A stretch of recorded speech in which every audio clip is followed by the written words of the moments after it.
Well, hello there and welcome back. I hope you enjoy the sports if you're a sports fan. Okay, so we're getting into the budget 2022, and this all started not this past Friday, the Friday before that, when, you know, the budget was put to the floor and there was a walkout and there was a refusal to come in, and then there was a walkout, and it's been back and forth, and chairs have been moved and people have been shoved and pushed, and there's a lot of shouting and yelling and all sorts just to get the budget approved. This week we're looking forward to seeing what will happen in Parliament. We know that Parliament has about 16 days more before they go on a break for Christmas, and so it's become increasingly more imperative that, you know, the details are approved so that we know what we're doing financially next year. So this morning, my very good friend, Mr. Roxon Nelson Dafia Meto, NDC MP for South Day, is joining us. Also, Dr. Kingsley Nyako, NPP MP for Kwada, so South Day, sorry, NPP MP for Kwada, so joining us on Zoom. We'll also be speaking to the chairman of the National Peace Council, who has been calling for dialogue and consensus building between the two sides of Parliament, so that we can have some sort of, you know, peace and calm and an approved budget. So that's our conversation for the next few minutes. So let me come to you in the studio. Hello, good morning. Good morning, my dear. It's good to see you. I'm very well, thank you. And good morning to my good people in South Line. Teki, Pali, Robertongo. I just got back. You just got back, eh? Oh, okay. What's happening there? You know, Friday was Farmers' Day. So I joined my people at Peki to celebrate the Farmers' Day at Agbate. From there were a lot of funerals. Yeah, of course. Saturday, it's the weekend, yeah. So I was in Togo, Chanakwe, Ahom, Kaira, and yes. Okay. So, I mean, since you've been to your constituency quite recently, what's the feedback that you're getting, you know, from your constituents about what's going on with the budget? They don't want the E-levy. Yeah. It's as simple as that. I've just been practically instructed to vote against the E-levy. It's non-negotiable. Wow. Not even a 0.001 is acceptable to them. It's acceptable to They just don't people. want the E-levy. They just don't want it. How? But I mean, people understand that, you know, we need to generate revenue. Yes, we need to generate revenue. But the question is, has government accounted sufficiently for revenues that we've given to government so far? For instance, government has been charging 1% COVID-19 recovery levy for the past 12 months. Has government accounted for that? Has government built any hospital with that money that government can say for giving us about 20 billion to deal with the COVID recovery matters? We've levied you 1% of tax revenue. This is all we have done with it. Government has not been able to account for it. So, on that single note, the people are saying, account for what we have given so far and don't heap more taxes on us. The people understand the implication or the consequences of levying taxes on e-transactions than some of us. It's shocking. When they do the analysis for you in their corner shops, in roadside cafes, you'll be amazing the understanding, the deep understanding. Because, I mean, I can imagine for mobile money merchants and those who are running these small businesses, they know how much people are sending, and so now they know how much every transaction is going to cost those who are sending, and then they themselves, you know, when they come to their earnings. Because somebody tells me he deals in electrical appliances, and he buys goods from Accra Central every week. He says that he sends about 20,000 to his supplier. Then he will put the goods on a vehicle, and the vehicle will deliver the goods to him. So if he's supposed to pay 1.75% on that transfer, that's a lot of money to him. And he's not prepared to do that. So the consequence is that he has to be traveling every dawn to Accra with the danger that it comes with it. Highway robbery and all that. One day he could lose all that money as a result of robbery. So it's better for him to transfer and the goods delivered. You know, so they have a very deep understanding of the consequences. And you see, the tax is not per one human being.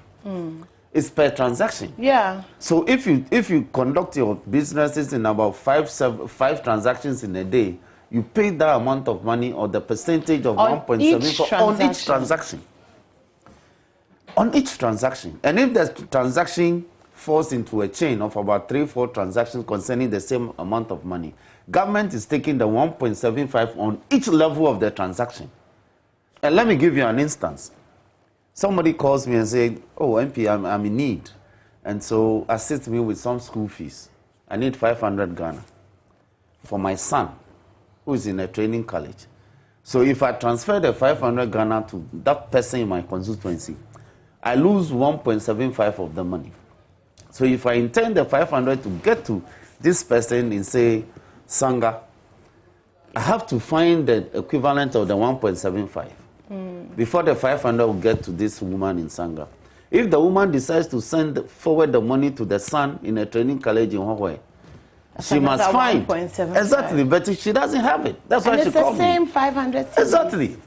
So by the time the money gets to the school, because when it gets to the son who is a student, he must also transfer by e-process to the headmaster or the accountant of the school. By the time the school receives the money would have dwindled by some 10 or 20 cedis.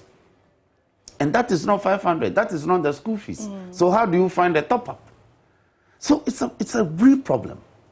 And when you speak, government doesn't want to listen. And they tell you it's their budget. You take it or you leave it. Well, actually, we don't have to take it or leave it. Exactly. Because it's not as if, the majority is such a massive majority that there are no issues. You see, they are still operating with a 169 parliamentary mentality. And that's the tragedy that they find themselves in. And so we are ready for them. Okay, we have Dr. Kingsley Nyako. He is the NPP MP for Kwada, so joining us on Zoom. Good morning, Dr. Nyako. Good morning. How are you? I'm very well, thank you. I'm sure you've heard your colleague, MP for South Day, talk about the reality of the E-levy on the ground, to some of his constituents. What has feedback been like for you, concerning your constituents as well, when it comes to the implementation of the 1.75 E-levy? So let me say a very good morning to your revered viewers and my good friend Roxanne. In fact, from my constituency, I've spoken with some of the constituents, and the indication that I'm getting is positive. Because I'm surprised Roxanne could say that in his constituency, everybody there is against the E-levy. That cannot be true. That, for me, cannot be true. The same thing applies to my constituency. It's not everybody that will be in support of the E-levy. But I can say the majority of them are in support of that.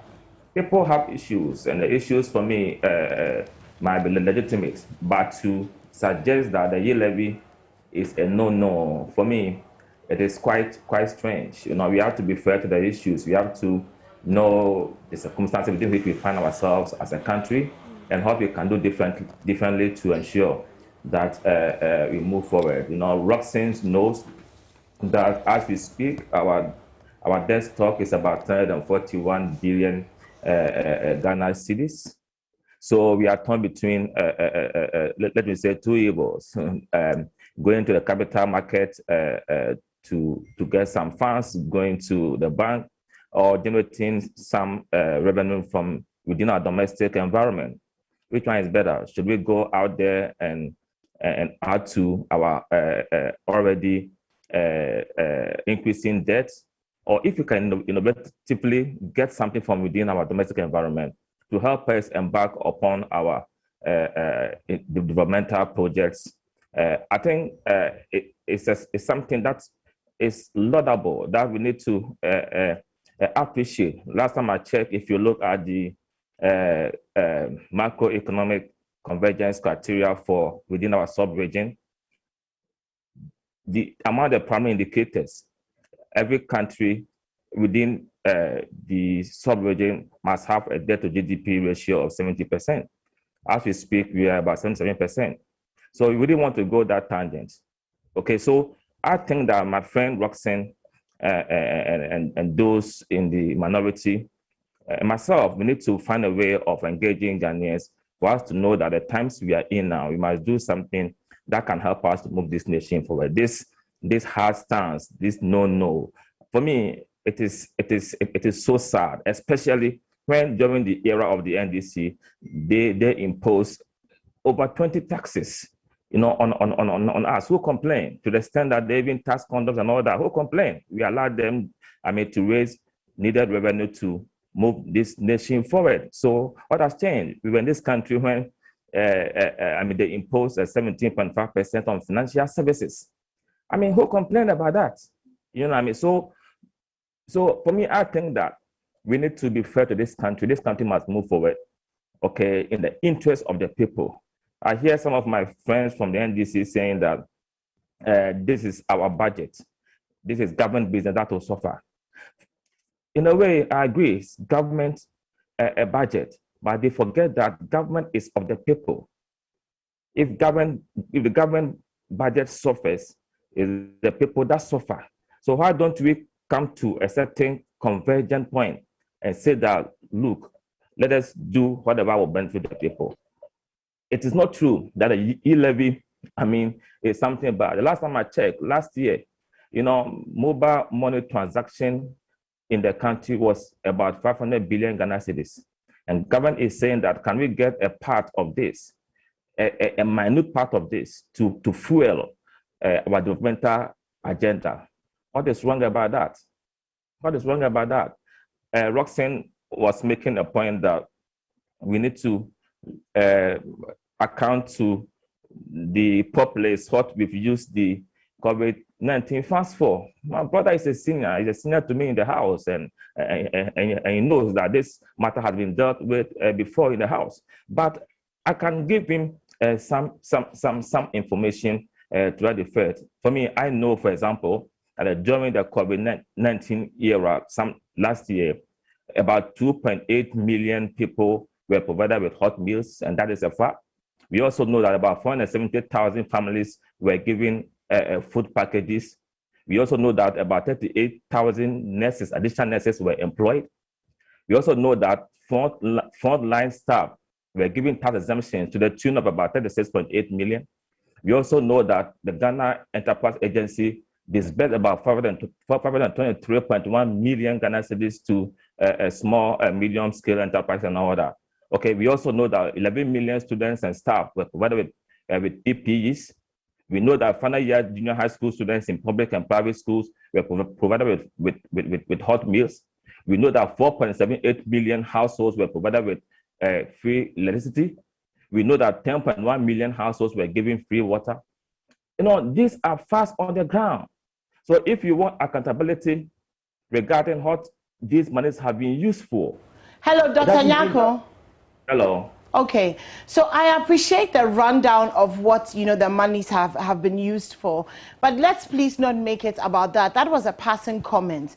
The issue on the ground. I was just responding to the issue he raised, because he said that we should actually before all of that, let's go to Ashaiman now, where commuters are stranded following a strike by the Coalition of Commercial Transport Operators. Now, the reason we're doing this is because it also has to do with the budget and with fuel prices as well. Mamiesi Thompson joins us live. Hello, good morning, Mamiesi. Good morning anymore. Hi, what's happening in Ashaiman? Yeah, and so where I am right now is, if you can hear me, I'm standing at on the main Ashaiman by the drivers is biting very hard. Most resort to work to their places of work, to their places of trade, and even school, because the commercial drivers are on strike. And if you dare to pick a passenger, you will not be allowed to go. You'll be forced to drop them, or your car will be mangled. Wow. Initially, many commercial vehicles had to stop and let their passengers come off, because our Greek drivers will not allow you to transport them to wherever they're going. As I speak to you currently, the officials from the MCPD are here to ensure a smooth transportation of some of the people here right now. However, commercial drivers are not allowed to pick anyone. So if you can see behind me, many people are walking. They aren't allowed to take commercial vehicles. Only the private vehicles are allowed to run. And that is a sharp contrast to what is happening at the Tema main station, where drivers claim that they are allowed to work because they've received information from their leaders that government officials have called on them to come to the table and discuss the issues moving forward. So anyone over here at Ashaman, it's either you are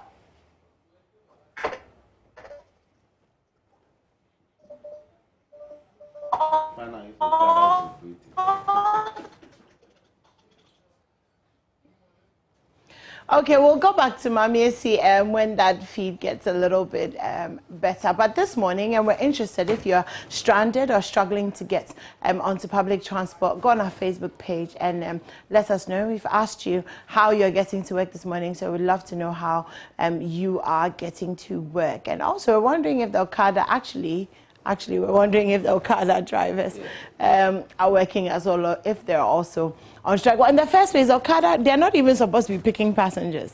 But they do. Yeah, but they do. It's become part of us, so we better accept it. But they do. Now, if I may yes, now you can. You can. First of all, doctor is missing the point. Now, the litany of interventions he mentioned that government ruled out were part of the 20 billion government came for to enable them manage the COVID-19 pandemic in 2020, 2021. I speak of the tax revenue, okay, which is different from the budgetary allocations government gave them. Okay, that's one. Two, he also missed the point when I said that when I visited my constituency this weekend, all the persons I encountered told me that lawyer, honorable, MP, don't accept the E-levy. They didn't tell me not to accept the budget. They say don't accept the E-levy. Okay. It is that distinction the MPP is refusing to accept. We said the budget in its current form is not acceptable to us. What is the current form of the budget? It contains the E-levy. Okay. That is why we are asking them that take out the E-levy, take out Ejapa, and then we will do business. Put in Keta and Blekusu. They will do business. So with the E-levy right now, I mean, on the front pages of the newspapers this morning, Minority Leader Haruna Ijusu has said that, okay, I think he said 1%. It's on one of the front pages. Are you willing to come to 1%? That is also not acceptable to them. Even if there is, assuming without admitting that the 1% is acceptable to the minority, the government says it's not acceptable to them. And you see, the narrative shouldn't be it is NDC that is proposing 1%. No. The general idea is that is 1% acceptable to the people. The people are saying no, not even 1% is acceptable to them. So we are not doing business. We are simply asking them to take out the E-levy and let us make progress. Now, he made a point that government is accounting for what they received. Government is also not cutting down costs in operating government. Look, last year, they submitted a list of presidential staffers. It was about 1,688. That was all they submitted to Parliament. This year, in the budget, they are submitting a presidential staff list of about 2,100 plus. Wow. 2,100 plus presidential staffers. In 1 year, you want to recruit over 500 people at the office of the presidency. To do what? Exactly. To do what? To do what exactly? When we are asking government to operate a lean government, government is not listening. Government increased allocation to the office of the president by $1 billion from just last year. To do what? To do what exactly? So whilst government is asking us to tighten our belt and do all that, government is increasing its expenditure lines. And Doctor again makes the point. We gave this government over 20 billion to manage COVID-19. They accounted for only 1.3 billion in the budget. That's what they were able to account for. And my brother, the Honorable Isaac Adongo, has been on their neck since. He's been asking them to account for the entire 20 billion. And he talks about our debt levels. This government alone has borrowed in excess of 200 billion, 221 billion in a little over 4 years. And we've been asking, that's equivalent to about $40 billion. We've been asking them, what have they done with $40 billion in this economy?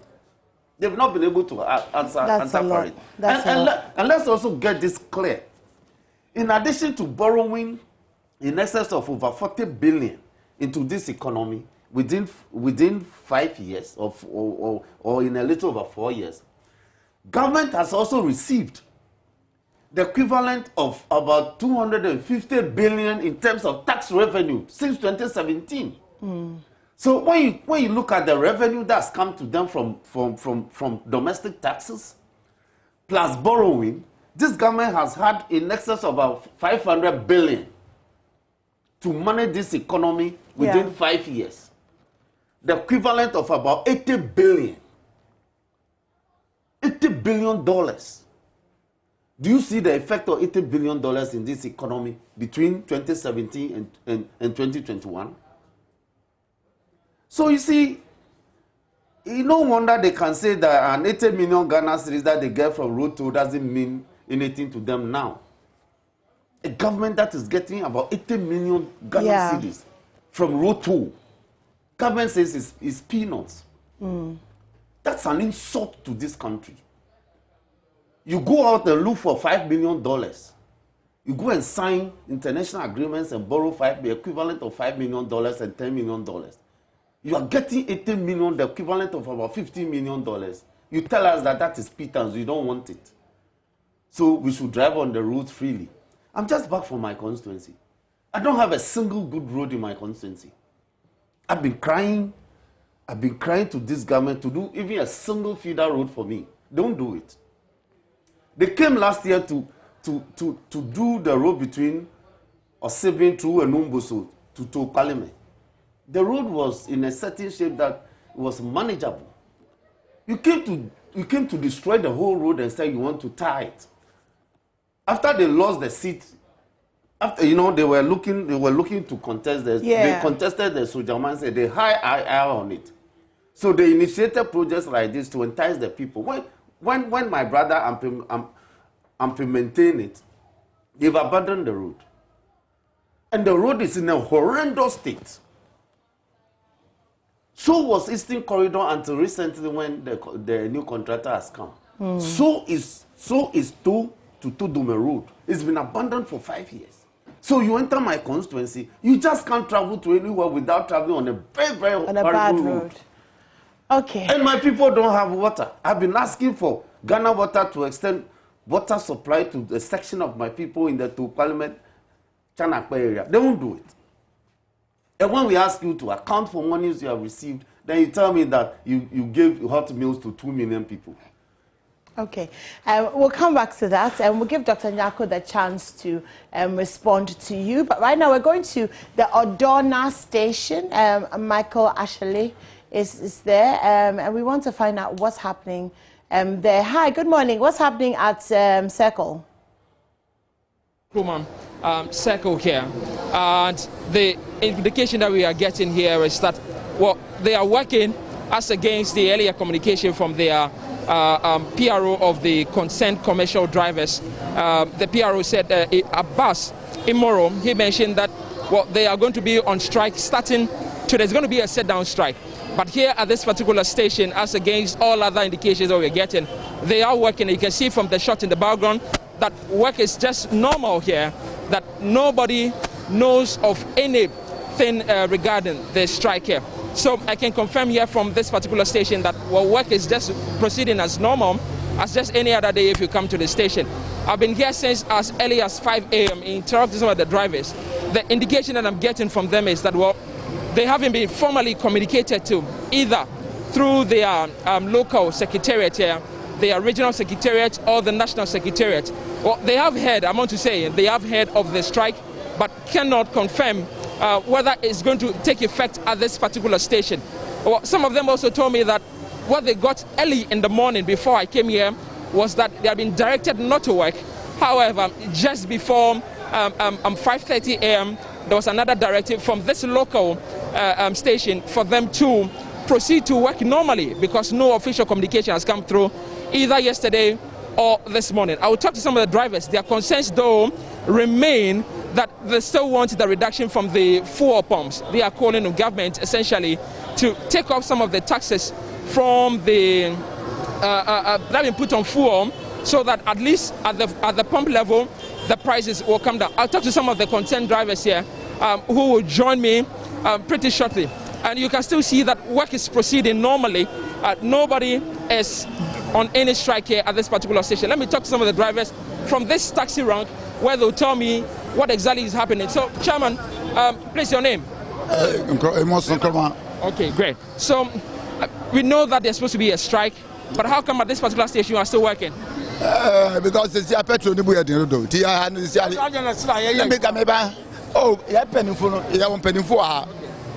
of them to say Yejma and answer me Yejma. By Chamaka and say Yejma, not Chamaka say Yejma, Tiapan Bancasano Maba, Yemped Flaban Sana. Because Yaka say Yejma, Tiapan Chairman. So what he's telling me is that, well, they are getting counter communication from some of the executives here, and that they will want clarification before possibly they'll work fully. But you can confirm, you put Makacham Samu Yejuma. Oh, so see, I didn't Yejma. The taxes for number one, the Moon Yejuma. But Church of Funny Yejuma, I didn't know Momo Yejuma. Baby, once on Yejma. There's a Marco said, or Church of Bakun, what about the gas crowd? There's a woman outside park will be on Yejma. Okay. So, from what I'm getting from him right now is that, well, just now, some of them have decided to stop working. But earlier when I came here, they were largely working here. They told me at the time, they told me that, well, the communication is that they should proceed to work until a counter communication has come through here. So, good morning. Yeah. Upon when? Okay. Me station masters were dancing. Okay. I'm saying the air course no. I'm on the away if the last week. I'm saying a book which I say Yejuma. Never be a penny for one Casa said, Yejman one heard for the Bacasa. Send your post, admire now. A copper true. Yeah, my Yiska. The Biania, which is a penny for the car and penny for chance. Yeah, but no one penny for the Casa. But up to now, the antimony, until there's a Nutadi and penny for now, or my away, chairman, or Kavakacha and say, one goes here, GPR to second to a C. No chance, that was Mobian Yajma, the whole GPR to Mobian Yajma. Yes, you can GPR, won't he? Yes, and there Yajma. And apparently, I park say Yajma, you're telling but from Bakasha, because I'm a young watcher, admire and Yashi. The way I'd must have been Yashi, now I said 77, who had me who. This was what the case you because Kauna no 77, at more obey a Kaka or command, Unduvan Quadia, but in the case you at the end of the day, not so a boca. Until Moshe or Quamfas, Babu, and so that was young Batrain. He now a petrol, I just about Batiso, and now I said, fair no, fair quite fair, no, Nipan at many ho. And one could see fair no crown, 77 on Nipano on Yiska. The best I answer, Ebia Tassa with their Google petrol, so Batiso. Now I call from Amani and who you want near my age, Mania, Bibia to be.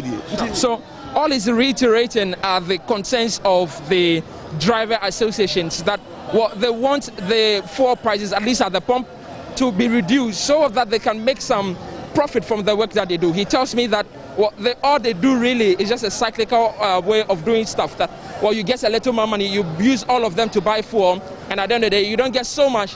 One, to do repair works, and two, to also give to your driver, your car owner. That is if the car does not belong to you. We'll continue to talk to some more drivers here at the station. But again, I want to say that at this particular station, you can see that some of them were working, but that has stopped. At the moment, what the taxis tell me is that at their level, they have stopped working because they have gotten communication not to work until further notice. Well, we'll continue to do that. Well, you can see that some buses are moving in and out. That should tell you that, well, there's something happening here in the list, that some drivers do not listen to that. And you can hear from that speaker there that it is calling for people to board a car going somewhere to Kumasi and all that. So from this particular station, this is the station that boards Burma Camp, Baleshi, American Hajingano, Medina, Adenta, over here. And in this particular yellow car here, you can see behind me a lot of passengers in it, to the indication that, well, some of them are working at least. So this is a car, where you're coming from. So this particular car is going to Medina, and you can see with passengers in it nearly full. I think just one more passenger and it's full. So you can see, and the conductor just called that, well, it's full. So it's going to be moving anytime soon. So that is the indication we are getting from here at the Circle Trotro station, that, well, for some of the folks here, the drivers with the car, they are not working, but some others are also working. And the reason for the confusion is simple, because they are getting counter communication from some of their leaders here. They have seen on TV, they heard on radio, that they are supposed to be on strike. However, official communication has been given to them here so that they can proceed on their intended strike. So another bus is moving out, and possibly will be heading towards the Medina, Adenta area, Bouquet area. So this. All right, okay. Thank you for that, Michael. That's what's happening at Circle. So let's speak to Israel Laye, who regularly would be hosting the show with me and is not, and is at home. But he's joining us. Hi, Israel. Okay. He's enjoying a trotro ride. He's not in a trotro. Wow. Wow, Israel. I feel Israel, so betrayed by you right now. Okay, so I'm coming into town, all right, as you indicate. I'm on leave, but I have a few things to do in town. So I'm on my way into the city.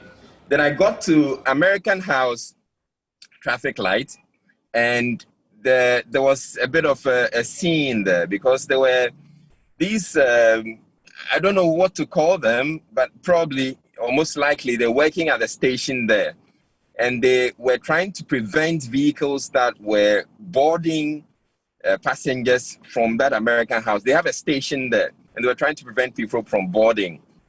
So I got down, and I also noticed that there were a lot of people who had lined up the street and who were seeking to, get to board the vehicles to their various destinations. And I interacted with some of them. Some of the scenes were getting quite violent, actually. But you can, I shared the video, I sent the video in earlier. Maybe we can get to watch that, and we can have a conversation with the passengers I picked in my car.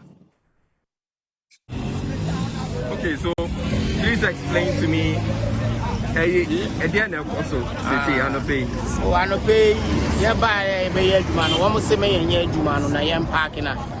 Demonstration. Against Akufo-Addo, because until oil is also said about this yellow no my passengers in and Yina Hamobosa. Amulodi, Yebedu station, and Casan, my passengers in us, may and Kobi in Yina Hassan. Okay, Timumu, Trotron is easy on. Trotron is easy. I mean, the enemy. Okay. I mean, it's one casano, Yanka, so, oil, no word. First, now we to 1.5, 1,005. Let me be Matisse. I just old currents, who taught 3 million. I did a Tosoni idea. Am I a bread? Did the manager who say, and say, no, I'm president in Son who are used to am I? Yeah, me then no. So Quebec can say I 1 week frank I may pay. But the banners I won't say more so more. Yeah, lose you into so this quite no be lose and I pepe. Me margins are in but then could be brave or more so echo Juma. As is Yaban is saying, to me. Me, dear said the baby, your mamma, and I may dinner.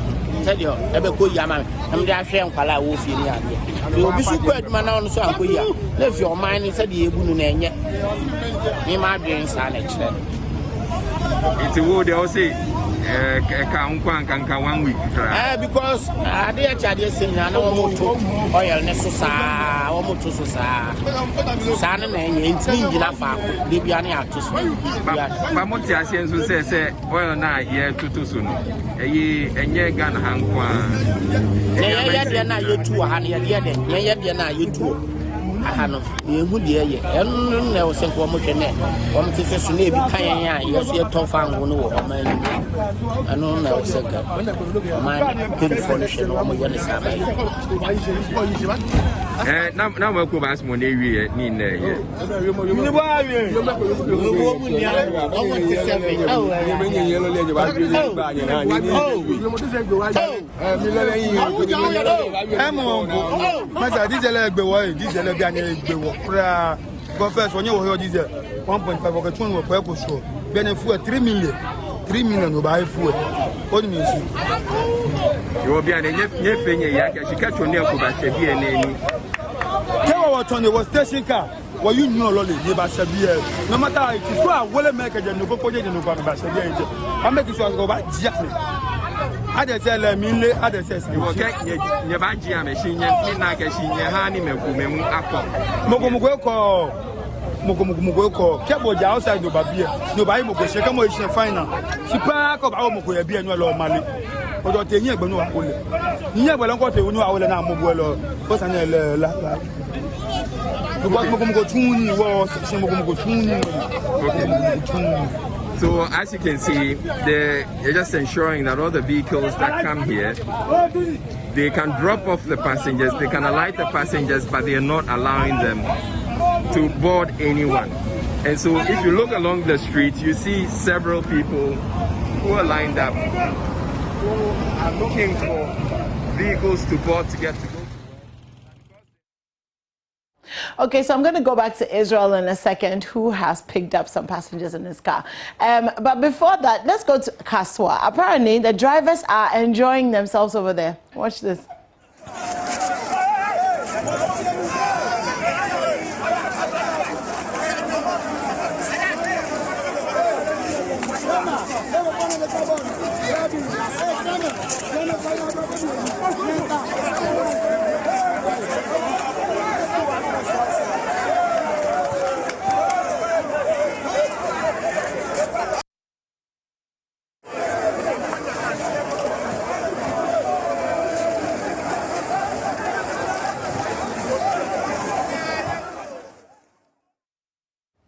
And that's quite a dirty football field there. So maybe they should actually just clean up a little bit before they proceed. But they're playing football because they're not driving. So interesting one. Israel. Yes, anyone. Okay, so as you saw, but there's some scenes that you actually didn't get in the video, but some of the incidents are getting quite violent. And so I'd urge the police to want to be at some of these locations to see how they can address them. Because why is it getting violent? Because these people who work at the station, the drivers and their mates, are preventing people from boarding.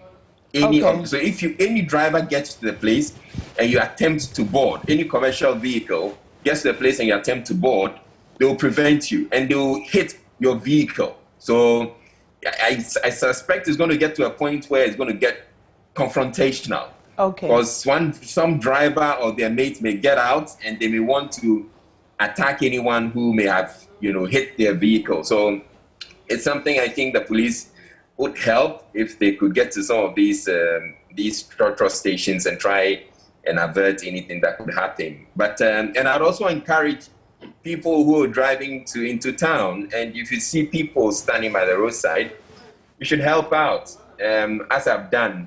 So I have some passengers, I don't know them from anywhere. Before you start, how much are you charging them? Oh, nothing. Oh, it's free. Am I taking anything from you? No. He's not taking anything from us. Oh, Israel, you have to do business. It's just a business.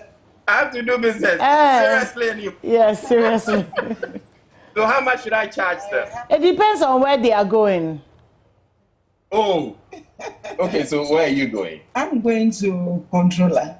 Controller, that's Accra, the Central Business District. Okay, so how about you? Ridge, you're going to Ridge, and you? And how about you? Accra. So how much do I charge for Accra? So where are you taking them to? You, actually. Are you taking them to their destination or dropping them off somewhere? I think I'm going to do that. You're going to do what? Take them to their destination. So 37, we're going to go all the way to Controller for you. Thank you very much. Okay? And but 37, and that's, you said Ridge.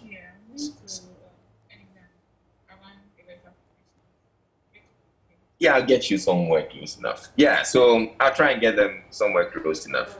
Oh, okay. I want you to stick your head out of the car and shout, sec, and let's fill up your boots. Let's fill up your boots, Israel. Oh no, your guy is full actually. Kanesh. To get a meat. Kanesh. Mommy is here to help. You do the meat. You be the meat. Across Central. Okay, let's go. That's a good one. So yeah. Is it? But I encourage as many people as possible to help if they can. Okay, so Echo wants to know if you are driving the fuel station. I'm driving my vehicle. Okay. All right, Israel. So you're going to do that whole journey.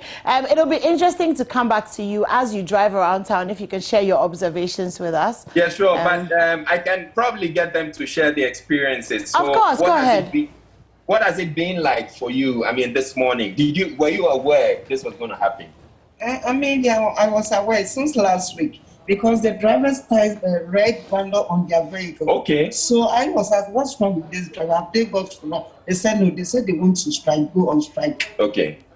And they're supposed to do it last week, but it failed. And this morning, I didn't know they've started. I boarded a vehicle from School Junction. When I go to School Junction, American House, they just stopped the car. School Junction, that's a Gano. School Junction, yes. When I go to American House, they stop the vehicle and then they drop us. Oh, so they got you out of the vehicle? Yes. They said they are on strike. They will not allow them to go. Yeah. How about you? I've been waiting at my bus stop close to 40 minutes.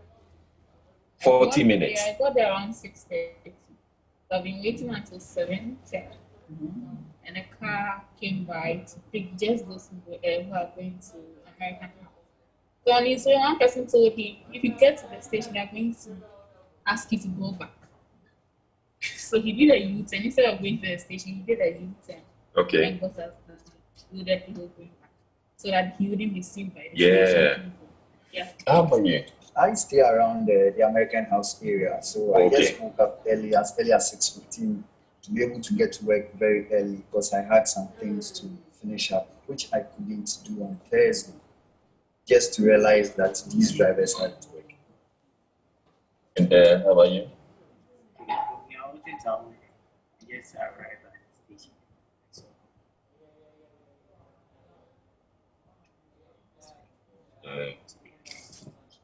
But what do you feel about it? Do you feel the drivers are justified? Yes, they are justified. Oh, you all feel they're justified? Yes. It's inconveniencing you. No, but if it is something that will be worked on through this, then you have it. Okay, so you heard my passengers. They're apparently in support of this strike by the drivers. They feel that if that's what's going to take for government to take some action, then yeah, why not? But this is a question I tend to put to virtually everybody I speak to about this fuel issue. People say the drivers are demanding that they scrap some of the taxes. But if you scrap the taxes, then where the development that we're looking for, or the roads, the schools, and all that, we're not gonna get revenue to pay for that or to build those ones. Because the fuel in Ghana, everything is producing fuel. We don't produce enough. We don't produce enough, but at least we are getting something. and we don't know how they are using those money. Okay, so this is what you guys. You're driving at something now. You're concerned about what the revenue is used for. Yes. What's your issue? Government in, government out. They've been taxing, yet we don't see any improvement. So I personally don't think increasing the tax or adding more taxes to what has already been there for over the years will change anything. There are no changes anyways. And meanwhile, the workers, the salary are not increasing. They are not increasing salary for the workers. How do they expect them to pay this kind of bills and so forth? Yeah, I pity them. You pity the workers? Yes. I pity them a lot. Although we all have issues, but look at these young men. How much are they being paid? And they are day in and out. Transport fares are being increased.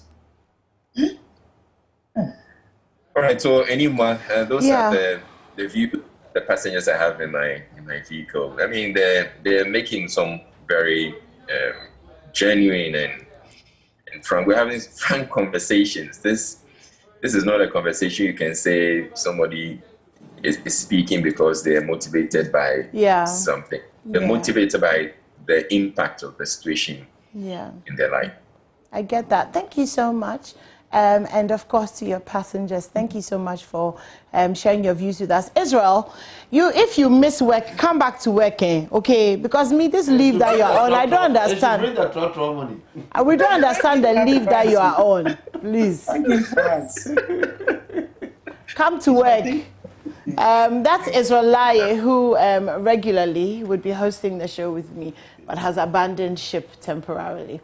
So that's it. That's what's happening on the streets. Please pop onto our social media page and share with us your experience this morning.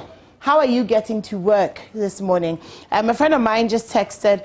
She's at home. She's trying to get an Uber. She's saying that Uber prices skyrocketed. Bolt's prices, Yango, all the prices up. And the taxi drivers too are bluffing this morning.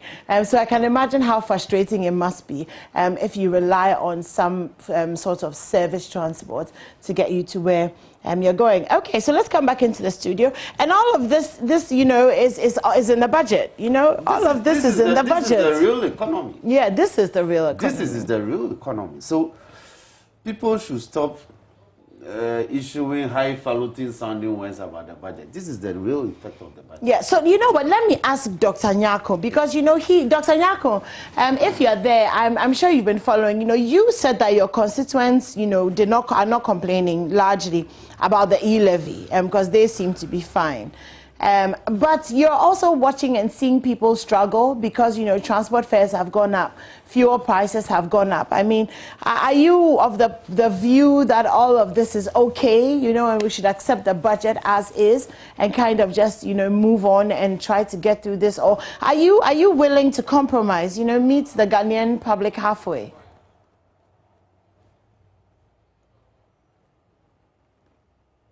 Hello, Dr. Nyako. Hello, Dr. Nyako. Hello, can you hear me? Yes, I can hear you. Did you catch my question? I said that I didn't conclude my thoughts and you took me off. But I got a question. But before I answer that question, I want to address a few issues my good friend Roxanne raised. The first point is that I didn't miss any points. I responded to the issues he raised. And I said to you that in my constituency, they are largely okay with the E-levy. Obviously, there are some who are not okay, and in his own constituency, I'm sure that some will be okay, others will not be okay. That is fair. In a democratic environment, people have divergent views and all that. We agree to disagree. Again, regarding the majority are against it. That's the point. The point is that when we were talking, I didn't interject, Roxanne. So the desktop, it is true that it has gone up. But the NDC took the debt stock from somewhere.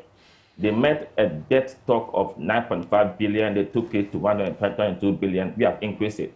But what Roxanne should tell all of us that the debt that they incurred, we are paying interest on most of them. we are paying interest on loans they contracted. And if you are paying interest on a debt of 9.5, another person is paying a debt on 122 billion, which one are you going to spend more money on? So, I mean, they should situate their arguments within the right context. The laws they went for, we are paying the interest on them, and he should put that on record. You know what I mean? He also talked about, I mean, revenue leakage and all that. It is true. If you read the Auditor General's report, it is clear that we are not doing well when it comes to, plugging the revenue leakages. Over the years, when I meet you one day, I'll show you. In fact, if you look at Auditor General's report critically, the various components where the focus is on, in terms of tax revenue, in terms of cash and contract, you can see, apart from tax revenue, cash and contract, the government is making progress. And I admit that the story is not the best. Something novel must be done to plug all the holes. That's why the government is talking about the revenue assurance, compliance, enforcement units that will try to address, I mean, the leakages regarding some of our revenues. So for me, and back to the issue you've raised, the concerns of the ordinary Ghanaian are legitimate, and government's business is to ensure that these concerns are addressed. Okay, but we also know that globally, countries are going through this same problem. This is not a self-inflicted problem. It is a problem that was induced by the pandemic across the globe. It is there, clear. Okay, so, but I'm sure that this government is a listening government, and whatever the government will do to soothe the pains of the masses, we are going to do it.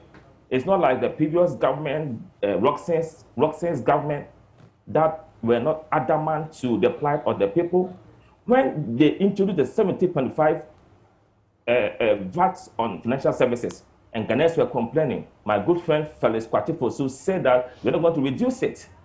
Okay, so for me, I sympathize with the drivers and the passengers, and I'm sure the government will do something about that. But the point I want to stress is that this E-levy thing, my sister, it is a way that we can cash in to face some of our problems. Roxanne was lamenting that in his constituency, there's not even a single good road.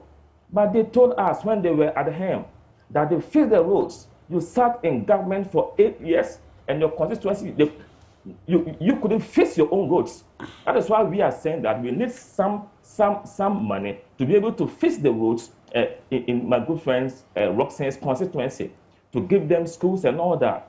We are saying that we need resources to be able to embark on the U-Start project.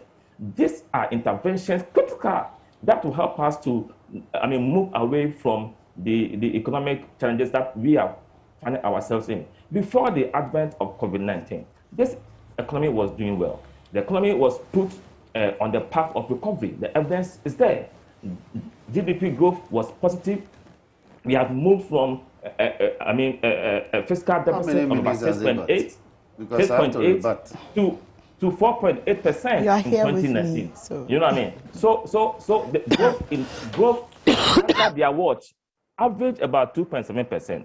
But under our watch, we're able to move growth to an average figure of 7%. This economy was doing well until COVID happened. And the facts are there for all of us. You know what I mean? The primary balance, they left a primary balance of negative 1.1%.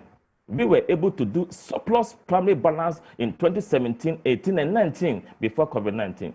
You know what I mean? So the bottom line is that this government is pleading with Ghanaians that help us to be able to move this economy on the path that is supposed to be. That's why the Minister for Finance said that we must burden share. Okay, in the midst of difficulties, you should be able to find some other ground. Now I'm pleading with my colleagues on the other side that we should think about the country. We should think about how we can move this country forward. It's not about the next election. It's about how we can better the lot of the people. Our friends are fixated on the next elections. But I want to tell them that it doesn't matter. Akufo-Addo's government can perform miracle, they can do the best for Ghanaians. If Ghanaians say that no matter what you've done, go away, a different government comes. And I always had an example in the US of A. What didn't Bill Clinton do? But at the end of the day, everybody thought Al Gore was going to win. But Al Gore lost, George Bush came in, then Obama came. That is how politics is. Akufo-Addo is best for this country. Actually addressing the issue. Akufo-Addo lost. Can we please move to Reverend Dr. Ernest Edu-Gyamfi, who's the chairman for the National Peace Council? So that I'll let you rebut in a second, but I do want to speak to. You didn't let me land well. No, actually, you know, I gave you time, sir, but I generally feel at the point at which, you know, you're saying that it's becoming about elections, it becomes unfair to the average Ghanaian who is actually not thinking about elections, but is thinking about the E-levy. So what I want to hear from you, sir, if you let me ask my question, then you would know how to address it. Is the NPP willing to compromise and meet the minority halfway for the sake of the average Ghanaian who is saying that this E-levy cost is too high? That is the question that I've been asking you that I would like an answer to. Respectfully, the reference I made was in connection to the NDC and not the majority Ghanaian. Now back to your question. Anyway, you know that the NDC had 5 issues on the table. Roxanne is aware that 4 of them were agreed on. The contention is on the E-levy. So there should not be a misrepresentation of the fact as if the NPP is not ready, to concede. We made concession on 4 of them. The third issue is the E-levy that we are still doing. And that I want to put that on record. And he's aware. They are proposing 1%.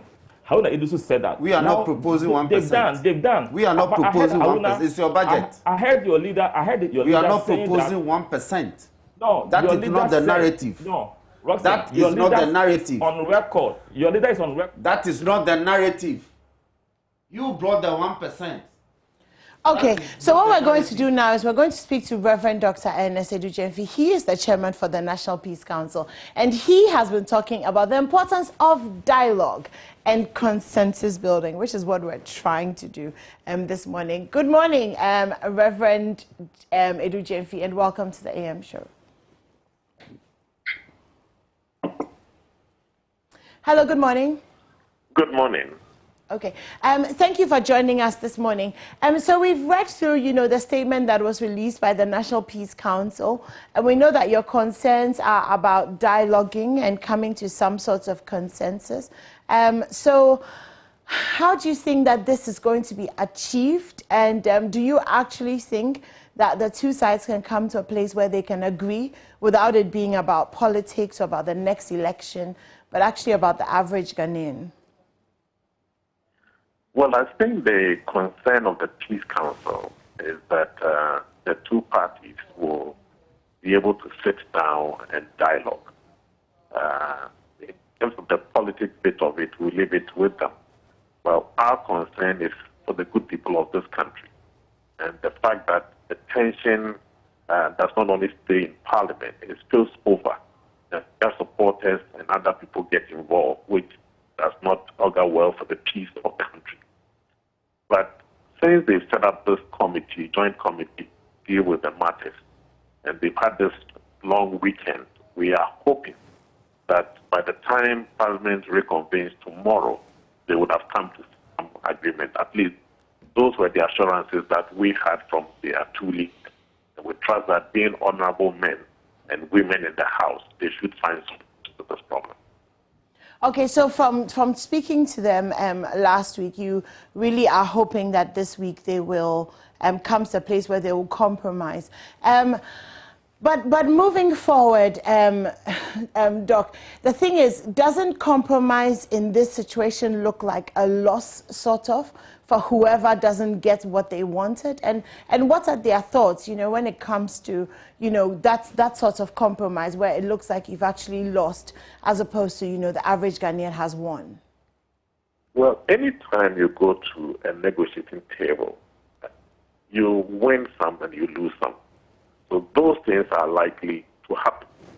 And the most important thing is that if the government is going to lose some, where do we find the resource to fill in those gaps? And I think that there are some other options they might have to look at. So once at the negotiating table, it's a give and take, and we hope that those compromises will be made. At the end of the day, we may come to a point where we think that we can move on as a country. But the reality is that the government also needs the resource to do what they want to do. But the issue is, how do you find it in the midst of the struggle? But I think talking to each other, they should be able to come to some compromise. Sometimes it's important to see the figures. It's not only the politics bit of it, but what are the realities on the ground, and how do we navigate around these things to ensure that we can do what we ought to do for the good people of this country. Okay, so quote unquote, the statement that was released by the National Peace Council, according to the council, the current disturbing happenings in Parliament has the potential to impact negatively on the country's peace and stability.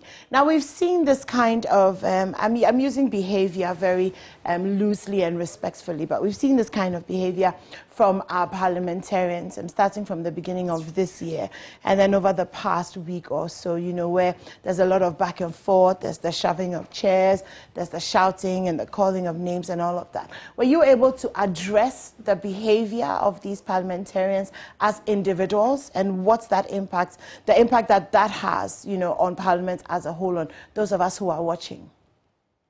Yeah, in the first place, once Parliament is a place for arguing out issues, the process of arguing about issues that are placed on the table will certainly be there. People will be arguing. And so when we see those arguments, for us, it is normal.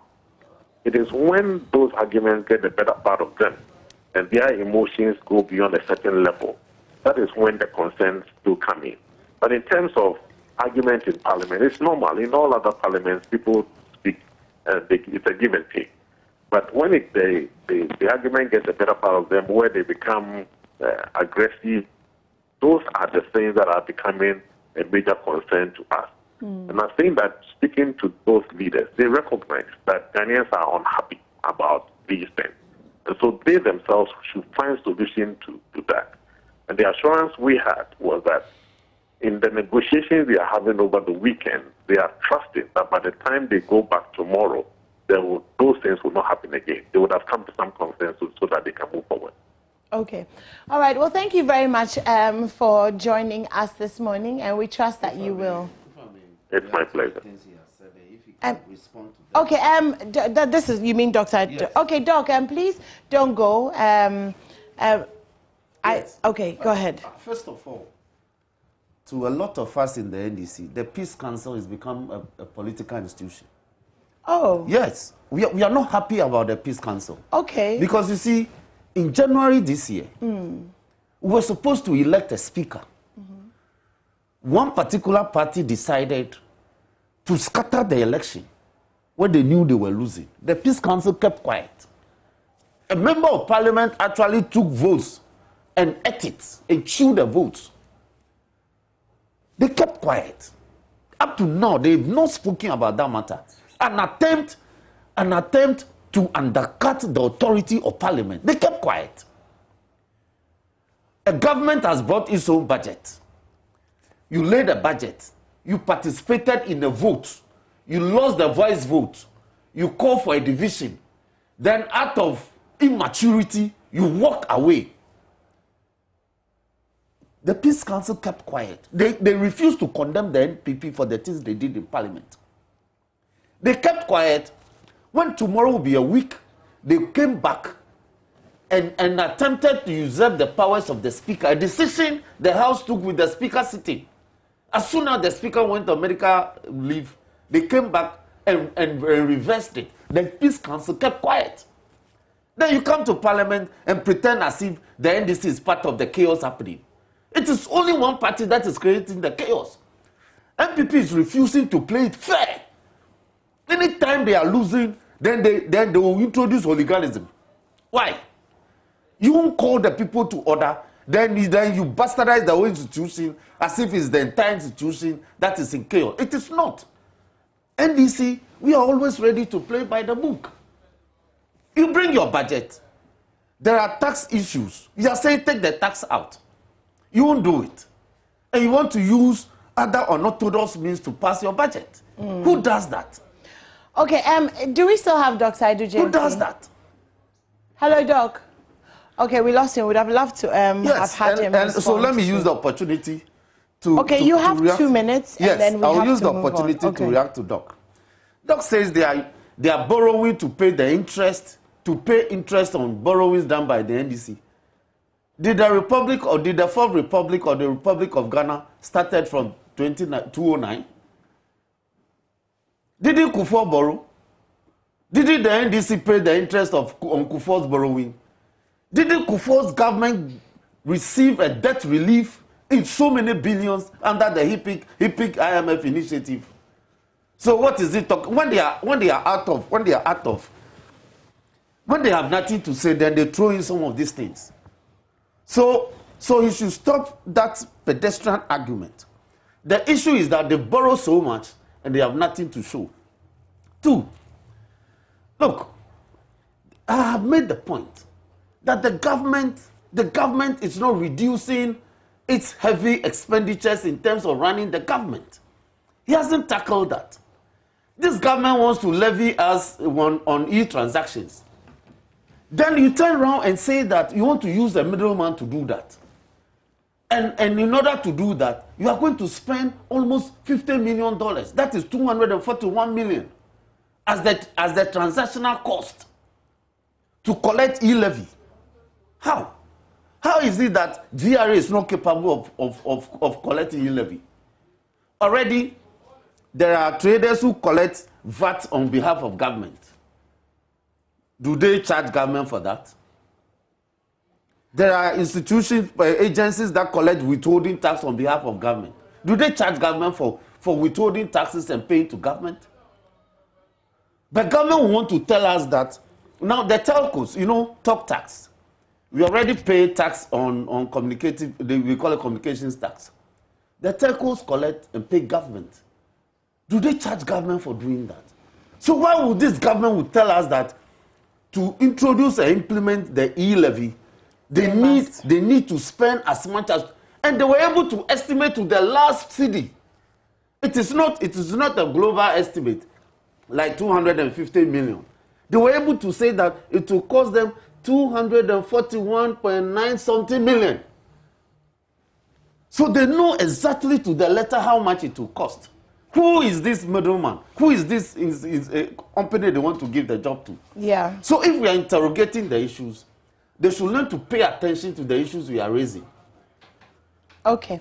Well, thank you so much for joining me this morning. I'm sure you'll be back soon. We look forward to what happens in Parliament. Thank you, my dear. Hello. Can't I respond to some of the issues you raised? Yes, Dr. Nyako, you have 2 minutes. Go ahead. Okay, so number 1, I want to put on record that what happened on 26th of November, that Friday, was an illegality and a rape on our democracy. Speaker Babin,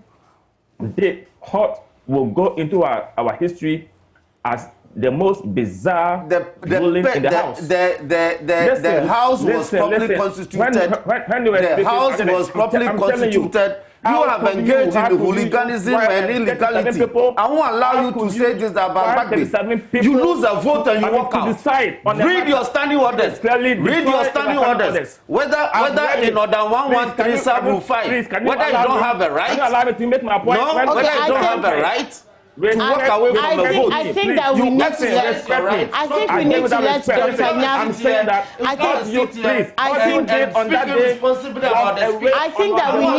I understand, but I think we need to let Dr. Nyako. I think we need to let Dr. Nyako.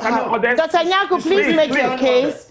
Please make your case. Please don't interrupt. Please don't interrupt Dr. Nyako. Please don't interrupt Dr. Nyako. And you are saying that in the House. In the House, all the unruly behaviors were executed by your side of the House. Can you imagine this? Your side of the House. Can you imagine what I mean? This? And I think that this? you guys should give us. Please let him finish. Please let him finish. Please, let me make my point. When they are counting votes, and you are talking about two go and steal a vote, put it in his mouth. This is why we need the National Peace Council. Peace Council is supporting them, is supporting MPP. That's not fair. That is fair. Okay, anyway, and we will has never condemned the we MPP will continue this conversation in the course of the week as we go back to Parliament and as the budget is still being reviewed and still being argued to. Thank you so much to my guests this morning for joining us. Okay, so let's move.